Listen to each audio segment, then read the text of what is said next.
Hello friends, চলে এসেছি আজকে নৈহাটির সেই জাগ্রত বড় মায়ের মন্দিরে। কথিত আছে একসময় এখানকার বাসিন্দা ভবেশ চক্রবর্তী শান্তিপুরে যান রাস উৎসব দেখতে, আর ওই উৎসবে সব বড় বড় প্রতিমা দেখে ওনারও মনে ইচ্ছা জাগে যে নৈহাটিতেও বড় কালী মায়ের পুজো করবেন। আর যেমন ভাবনা তেমন তার কাজ, প্রচলন হয়ে যায় নৈহাটির বড় কালী প্রতিমার পুজো। আগে সবাই বড় কালী নামেই জানতো, তারপর সাধারণ মানুষের ভক্তিতে পরিণত হয় বড় মা। শুনেছি বড় মা কিন্তু তার ভক্তদের কখনো নিরাশ করে না, সৎ মনে চাওয়া সব ইচ্ছাই তিনি পূরণ করেন।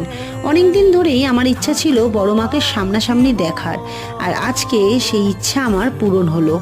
মায়ের কাছে চাওয়ার বিশেষ কিছুই ছিল না আমার, শুধু ছিল ইচ্ছা একটাই, বড় মাকে নিজের চোখে দেখার। কিন্তু এত অল্পতে মন কিন্তু আমার ভরল না, আমি কিন্তু আবার আসবো মায়ের কাছে।